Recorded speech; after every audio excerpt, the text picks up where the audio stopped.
chair et la volonté de l'homme se taisent en moi, mais que ton esprit parle à ton église. Je prie ce matin que tu m'enseignes par ton onction sainte.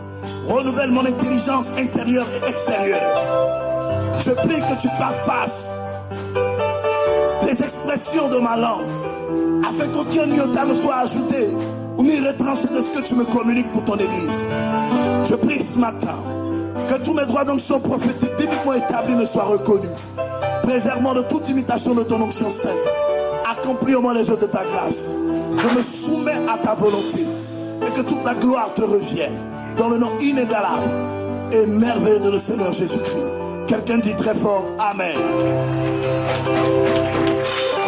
Acclame le Seigneur.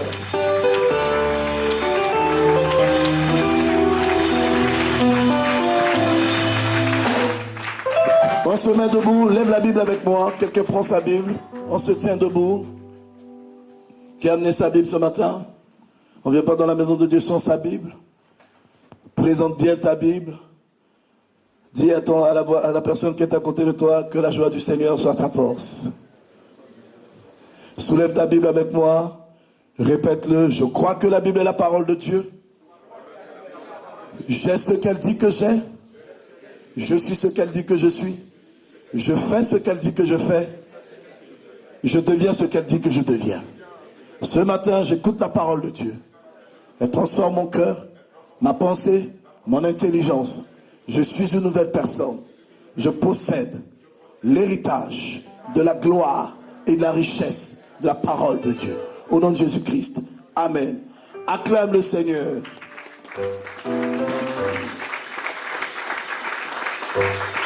J'ai une bonne nouvelle pour quelqu'un ce matin. Si tu crois, dis Amen, que je commence à te l'annoncer. Ce matin, je suis venu parler à quelqu'un qui est découragé. Je suis venu parler à quelqu'un qui veut perdre la foi. Je suis venu parler à quelqu'un qui pense que Dieu l'a oublié. Je suis venu parler à quelqu'un qui pense que Dieu ne peut plus rien faire pour lui. Je suis venu parler à quelqu'un qui pense que la situation qu'elle traverse va demeurer éternellement. Je suis venu parler à quelqu'un qui pense que Dieu opère des miracles dans la vie de certaines personnes, mais ne peut pas le faire dans ta vie à toi-même. Si tu es là, dis à la personne qui est à côté de toi, Dieu peut faire quelque chose pour toi. Dis-le bien, dis-le bien, dis-le bien, dis-le bien. Dis-le si tu as un minimum de foi. Je veux que tu dises à la personne qui est à côté de toi, il me manque un peu de foi. Si tu en as, prête-moi. Parce que j'ai besoin de la foi pour avancer. Quelqu'un me dit Amen fort. Dieu est fidèle. Luc chapitre 2. Le thème de mon message ce matin s'intitule Ma destinée prophétique. Quelqu'un me dit Amen 3 fois. Ma destinée prophétique. Qui croit qu'il a une destinée prophétique? Vous savez, une destinée est différente des destins. Un destin est fatal. Il peut s'arrêter en cours de route. Mais une destinée est éternelle parce que c'est Dieu qui l'a créée dans l'homme. Je suis venu dire à quelqu'un qu'il y a des choses que Dieu a créées en toi. Quel que soit ce qui s'arrête aujourd'hui dans ta vie, ce que Dieu a créé en toi ne s'arrêtera jamais. Quelqu'un n'a pas dit Amen. Il y a des choses que Dieu a mis en toi et c'est l'ensemble des choses que Dieu a mis en toi qui fera de toi ce que tu deviendras demain. Est-ce que je parle à quelqu'un ce matin? Souviens-toi d'une chose. Le destin, c'est l'ensemble de ce que l'homme a vu. L'homme apprécie. L'homme pense que c'est important pour lui à acquérir ou à avoir. Le destin, c'est l'ensemble des choses qui sont liées à l'aspiration de l'homme. Le destin, c'est l'ensemble des volontés humaines attachées à des objectifs humains. Je veux ça, je veux telle chose, je veux faire telle chose, je veux accomplir telle chose, je veux obtenir telle chose. Je ne me sens pas bien dans telle chose. Il me faut cette chose pour que je sois complètement parfait en moi. Mais la destinée, ce n'est pas ce que tu veux, mais c'est ce que Dieu a tracé pour toi. Est-ce que je parle à quelqu'un? C'est ce que Dieu veut pour toi. C'est ce que Dieu a réservé pour toi. Parce que la parole de Dieu déclare que ce que l'œil n'a point vu, ce que l'oreille n'a pas écouté, ce qui n'est jamais monté dans le cœur de l'homme, c'est ce que moi j'ai réservé pour toi. Est-ce que je parle à quelqu'un? Donc, il y a ce que nous voulons, et à ce que Dieu veut pour nous.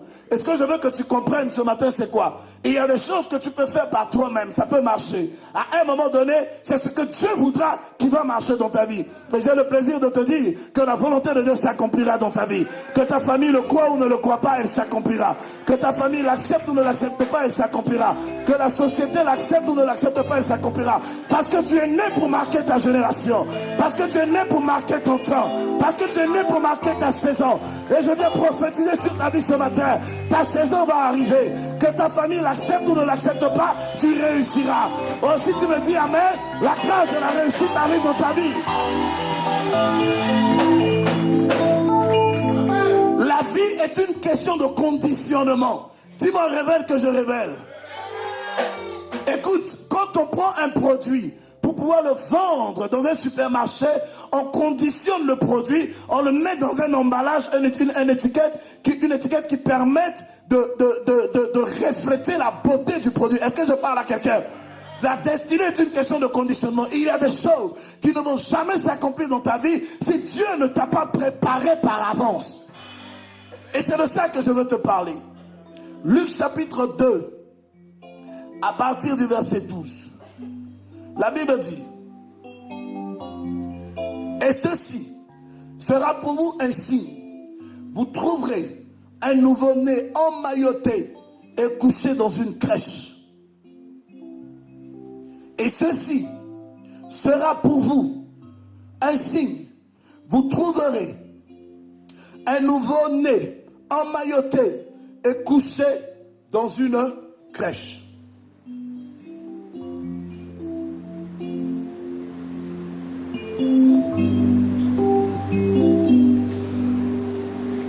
L'ange est venu dire à Marie: tu tomberas enceinte, tu enfanteras un enfant. Il sera le prince héritier du trône de Dieu. C'est lui le roi d'Israël. Il s'appellera Jésus, l'espoir des nations. Emmanuel, qui veut dire Dieu est avec nous. Un enfant qui naîtrait dans une condition particulière. Il était roi, prédisposé dans le ciel. La Bible dit, il était l'égal de Dieu. Donc, il était assis avant qu'il ne soit né. Il était déjà roi à la droite du Père. Il était déjà assis à côté du Père dans les cieux. Il était déjà héritier de Dieu. Il était déjà roi des rois, seigneur des seigneurs. Et la Bible dit que Dieu lui dit, va mourir sur la terre pour que ce que j'ai promis puisse s'accomplir sur l'humanité. Et lorsque l'enfant devait naître, la Bible dit que l'archange est venu donner la prophétie. Marie est tombée enceinte. Et lorsque Marie est tombée enceinte, elle devait accoucher. La Bible dit à cette période, il n'y avait plus d'autel dans toute la Judée, dans toute la Samarie, dans tout Israël. Parce que c'était une période de recensement. Et Joseph et Marie cherchant un endroit où s'abriter, la Bible dit qu'ils sont allés trouver une crèche où crèchent les animaux, une bergerie.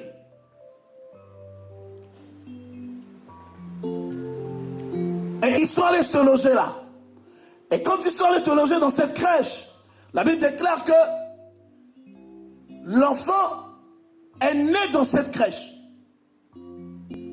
Et Dieu parle aux mages. Il dit, allez l'adorer. Et quand ils se sont mis en route avec les bergers pour venir l'adorer, en marchant, ils ont commencé à suivre les étoiles. Je commence le premier point de mon message. Lorsque tu portes en toi une étoile, tu donneras une indication.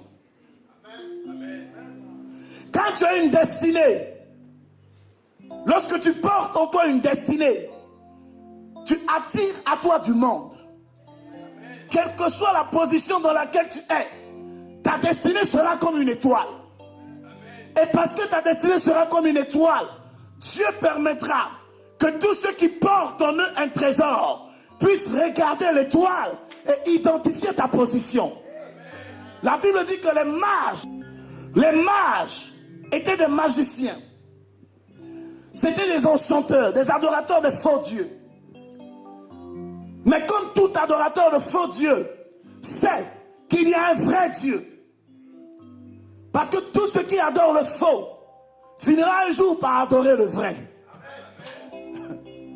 Je veux dire à quelqu'un, s'il y a des choses qui ne sont pas en norme dans ta vie, ne pense pas que c'est la fin de ton histoire.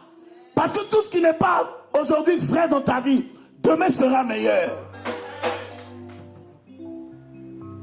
Les mages ont pris la route.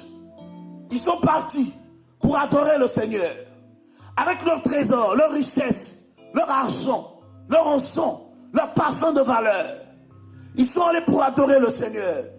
Et quand ils sont arrivés, la Bible déclare qu'ils ne savaient pas où exactement le Seigneur était. Et ils sont partis dans le palais de Hérode. Parce que pourquoi? Les mages ne pouvaient pas s'imaginer que l'enfant qui naîtrait, dont la destinée a été signalée par une étoile dans le ciel, ne pouvait pas naître autre part que dans un palais.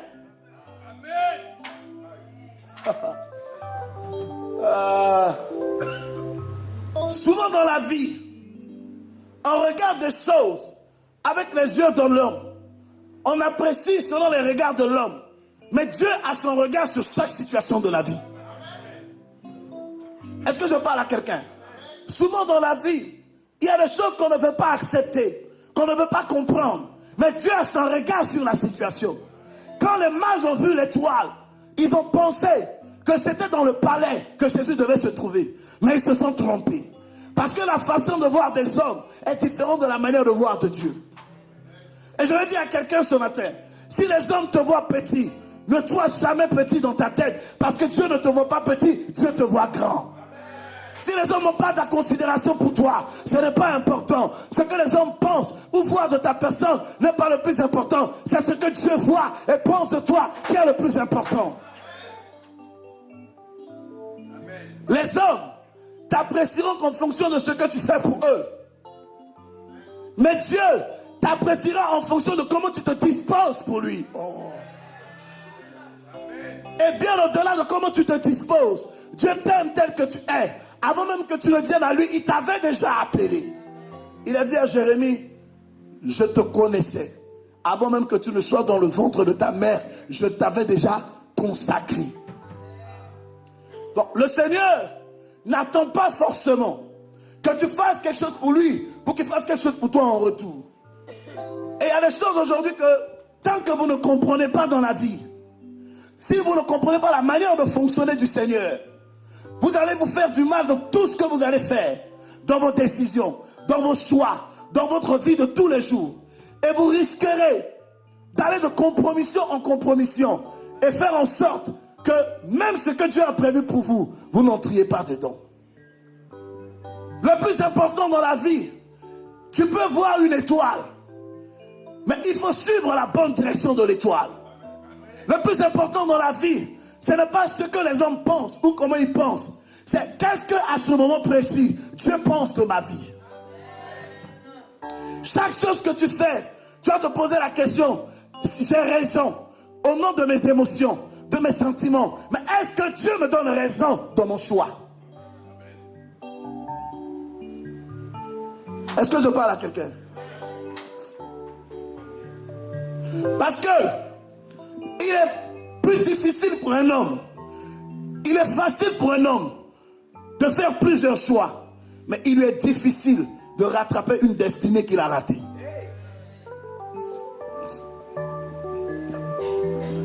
Tu peux dans la vie faire beaucoup de choix. Mais si tu as raté ta destinée, c'est terminé. Parce que la destinée n'est pas un destin. Le destin peut se rattraper. Mais la destinée, c'est Dieu qui la donne. Écoutez, la destinée se constitue de 8 étapes. La première étape, la destinée se définit par quoi? La destinée se définit par le premier principe du regard de Dieu. La destinée est le regard de Dieu sur la vie d'un homme.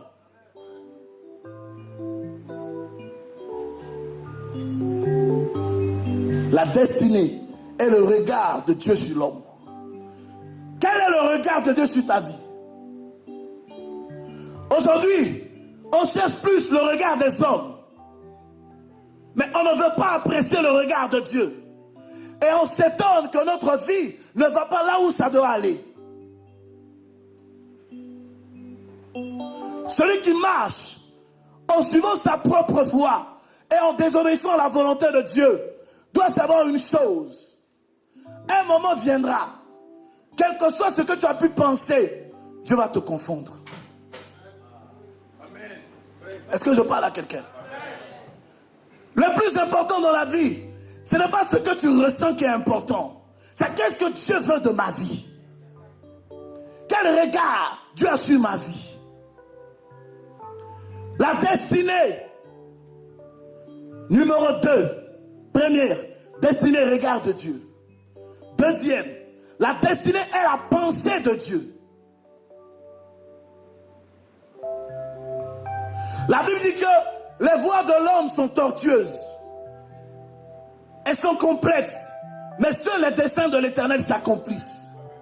Les desseins de l'Éternel sont cachés dans ses pensées. Et il est souvent difficile pour nous de les appréhender. Pourquoi? Parce que la Bible dit que l'Éternel se révèle à ceux qui le cherchent. On ne prend souvent pas le temps de chercher Dieu dans ce que nous faisons. C'est pourquoi quand nous nous approchons de l'objectif, nous perdons la laisse. Est-ce que je parle? Parce que j'ai compris que beaucoup de personnes marchent. Mais marchent sans faire une auto-évaluation de leur vie. Marchent sans faire une rétrospective de leur vie. 3. La destinée, c'est le pas en avant de Dieu. Une personne qui a une destinée ne marche pas et puis retourne en arrière. Oui, je parle à quelqu'un. Une personne qui a une destinée, toute personne qui a un destin peut faire un pas et faire 10 en arrière. Faire un pas en avant, faire 15 en arrière. Mais une personne qui a une destinée, quand tu changes une position, tu vas dans une autre position, tu ne recules plus. Parce qu'en fait, en réalité, tu ne cherches plus. Ce n'est pas une histoire de rester dans la même situation. Mais parce que tu auras compris que ce que Dieu a voulu pour toi, c'est ce qui est devant. Ce n'est pas ce qui t'a retenu hier.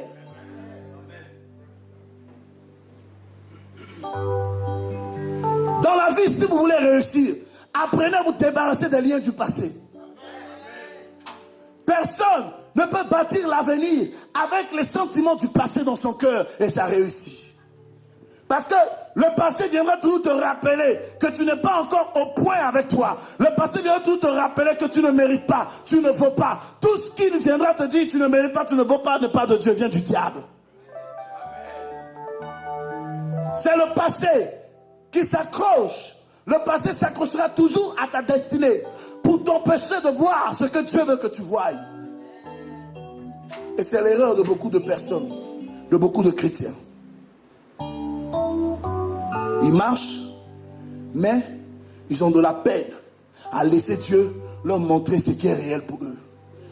Dieu ne peut rien te montrer sur les projets de ton avenir si ton esprit est fermé à sa volonté. Quand l'esprit de l'homme est fermé à la volonté de Dieu, quel que soit ce que l'homme regarde, il aura du mal à apprécier. Parce que ses pensées ne sont pas encore fermées sur les souvenirs du passé. Vous verrez que dans l'histoire de la Bible, quand on parle du chemin de la croix, chez les catholiques, le chemin de la croix semble être un chemin difficile. Moi, j'ai été en Israël et bientôt je repars pour renouveler une alliance avec vous.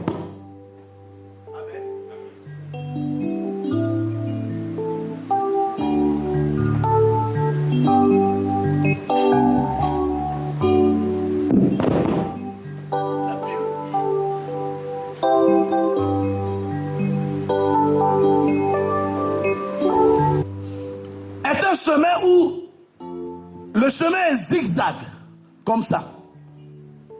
Le chemin n'est pas droit. Mais le chemin ne mène pas au trône. Le chemin mène d'abord à la croix. La destinée est un chemin de croix. Quand tu commences à marcher avec Dieu, tu ne marches pas forcément directement vers le trône. Le chemin ne sera jamais direct. Tu vas à gauche, tu vas à droite, tu cherches un équilibre, mais tu n'arrives pas à trouver. Tu tâtonnes, tu n'arrives pas à trouver. Parce que le chemin de la croix est un chemin où plusieurs t'acculent. Quand je parle de plusieurs, je parle des événements de la vie, des aléas de la vie, des circonstances de la vie, les problèmes de la vie, les décisions difficiles de la vie, la méchanceté des hommes de la vie, les trahisons de la vie. C'est le chemin de la croix. Tu vas à gauche, c'est compliqué. Tu vas à droite, c'est compliqué. Tu te bats contre vents et marées. Pour sortir, c'est compliqué. Tu es obligé de prendre le chemin de la croix. Mais ce n'est pas encore la fin. Parce que quand tu as pris le chemin de la croix, tu es obligé d'arriver à Golgotha. Et quand tu arrives à Golgotha, il n'y a plus d'espoir pour toi. Parce qu'à Golgotha, tu seras crucifié. Quand tu arrives à la croix, c'est important que tu sois crucifié. Parce que c'est après la croix que viendra le trône. Et c'est sur le trône qu'il y a la gloire. C'est sur le trône qu'il y a la couronne. Il y a des situations dans la vie où Dieu peut permettre que tu rentres dedans. Mais ce n'est pas encore la fin. Tout à l'heure, je venais dans la voiture. Et puis l'Esprit de Dieu me disait dans mon esprit, il dit, fils, quand tu n'as pas vu le bout d'un tunnel, ne sois jamais pressé de dire que la route est longue. J'ai entendu ça dans mon esprit quand je venais. Et je parle en langue. Et puis le Saint-Esprit me dit ça. Quand tu n'as jamais vu le bout d'un tunnel, ne dis jamais que la route est longue. Parce qu'à peine tu démarres, tu peux sortir. Tout comme tu démarres, ça peut durer longtemps. Est-ce que je parle à quelqu'un? Tout chemin qu'on prend dans la vie, qu'on s'assure que ce chemin ne nous amène pas à une destinée de confusion, mais qu'elle nous amène là où Dieu veut que nous soyons. Et Dieu n'est pas dans la compromission. Dieu est dans la vérité et la justice. Ça veut dire que la justice et l'équité sont à la base de son trône. Chaque fois que tu voudras aider Dieu à aider ta destinée, tu mourras. Jésus se battait sur le chemin de la croix. Il cherchait le soutien des hommes, mais il n'y avait personne pour lui. Tu dois porter la croix. Dis à ton voisin, porte la croix. Mais pendant qu'il portait la croix, ceux qui pensaient avoir un plus grand nom que lui, qui l'insultaient, qui le flagellaient, qui le battaient, qui l'humiliaient, qui se moquaient de lui, toutes ces personnes l'ont conduit à Golgotha. Or, ce qu'ils ne savaient pas, Golgotha qui veut dire le lieu du crâne. Vous savez pourquoi est-ce qu'on a crucifié Jésus à Golgotha? Parce qu'on ne pouvait pas le crucifier au bas, au pied de la montagne. Puisque le pied de la montagne est le symbole de la limitation. Sur la croix, à la hauteur de la montagne, sur la hauteur de la montagne, où on dit c'est le lieu du crâne, c'est-à-dire que c'est la tête. On ne pouvait pas crucifier Jésus au pied de la montagne, parce que Jésus devait être la tête de l'église. C'est pourquoi on l'a crucifié sur Golgotha. Lorsque Dieu voudra que tu sois la tête, il va falloir qu'il t'humilie, qu'il te rabaisse, qu'il te presse, qu'il te brise, qu'il te casse, qu'il te modèle, qu'il te façonne. Et quand on n'accepte pas en tant que chrétien, en tant que serviteur de Dieu, que Dieu nous juge, que Dieu nous brise, qu'il nous casse, que Dieu nous dépouille de toutes choses, c'est qu'on n'est pas prêt à le servir. La Bible dit que Jésus était roi, mais il est né dans une crèche. Il est le signe par lequel vous le reconnaîtrez, c'est que vous trouverez un enfant dans une crèche, mais emmailloté. Comment lui qui était roi peut naître dans une crèche? Tout doit avoir un fondement dans ta vie. Tant qu'il n'y a pas de véritable fondement dans ta vie, tout ce que tu bâtis finira par s'effondrer. Accepte de commencer petit pour devenir grand. Accepte de commencer dans la boue pour devenir important.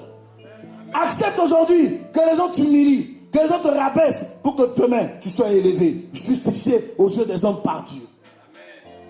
Souvent, on veut que les gens nous apprécient selon leurs bons sentiments. Et on fait des choses pour éviter que la volonté de Dieu soit parfaite dans notre vie. Mais quand on a compris la parole de Dieu, on laisse Dieu faire sa volonté dans notre vie.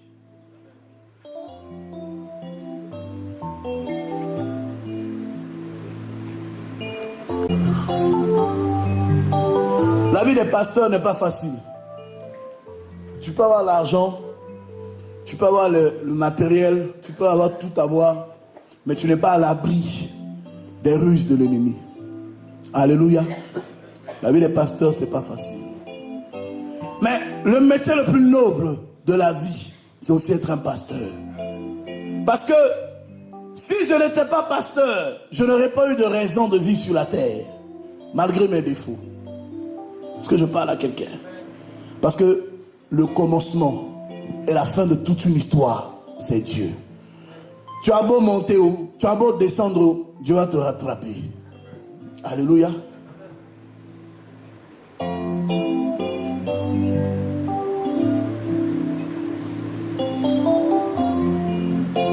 Accepte la situation dans laquelle tu es. Pas pour demeurer dedans, mais pour que Dieu soit la personne qui va te récompenser. Le signe qui fera reconnaître que c'est toi que Dieu a choisi, ce n'est pas de naître dans un palais, mais c'est d'être dans une crèche. Dans une crèche. On viendra te chercher dans une crèche. C'est la preuve que c'est toi l'enfant que Dieu a élevé. Est-ce que je parle à quelqu'un?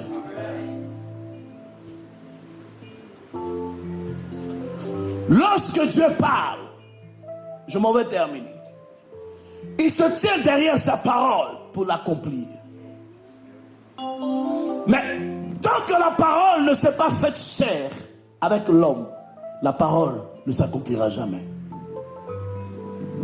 Lorsque Dieu parle, il accomplit sa parole.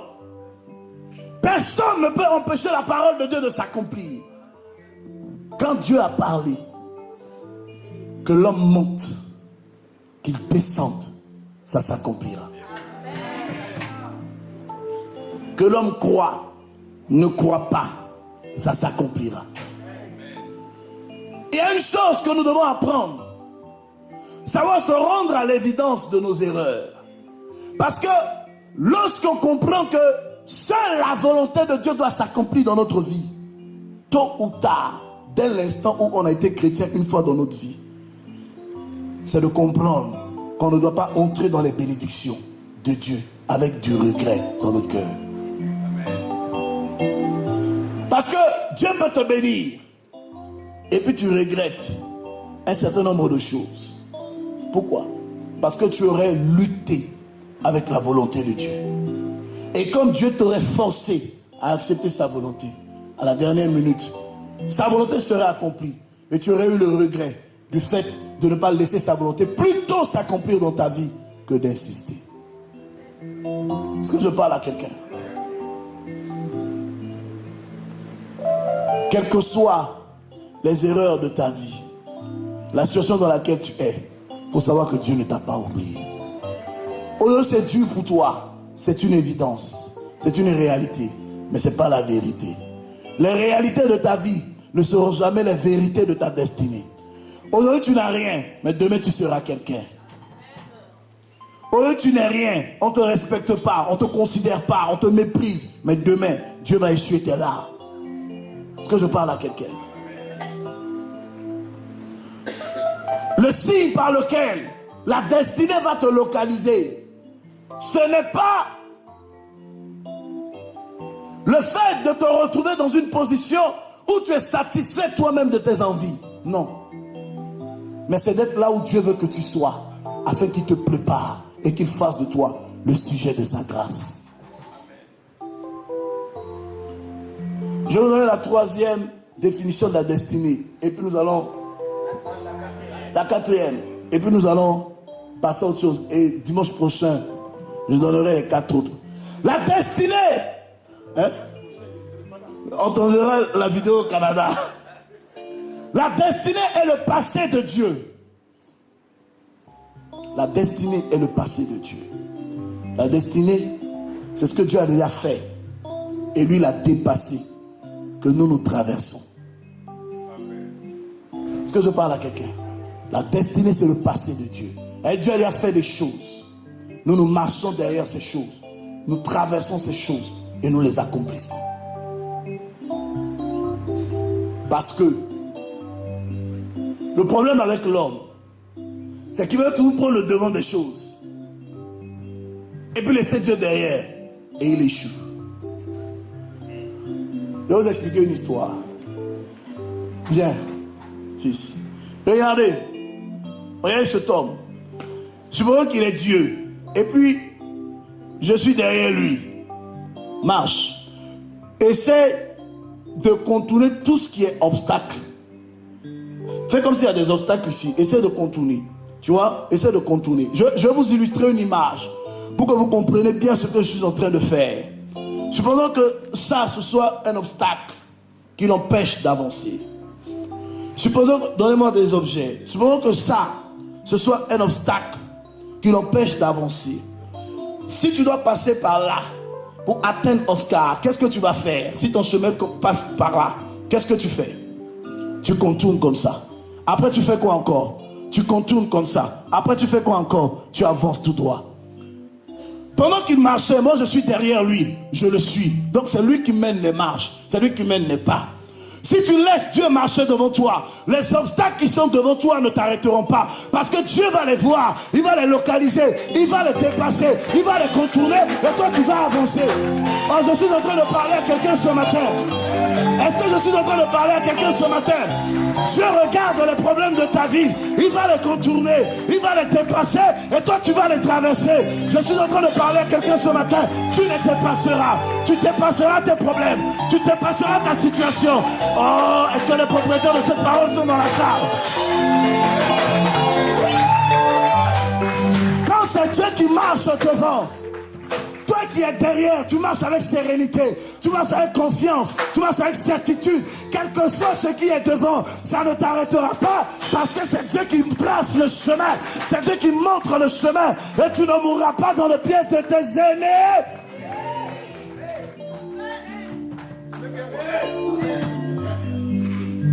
C'est Dieu qui trace le chemin.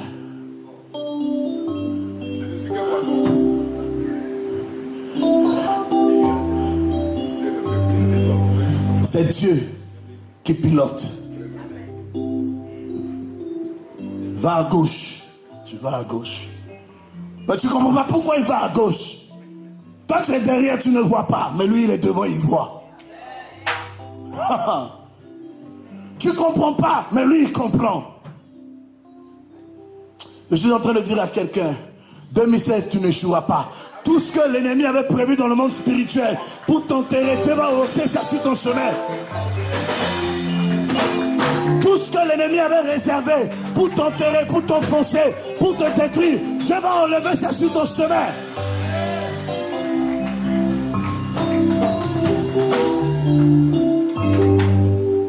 Il ne faut jamais s'attacher à ce qui distrait, sinon tu mourras. Laisse Dieu faire sa volonté. Que Dieu vous bénisse et qu'il bénisse sa parole ce matin.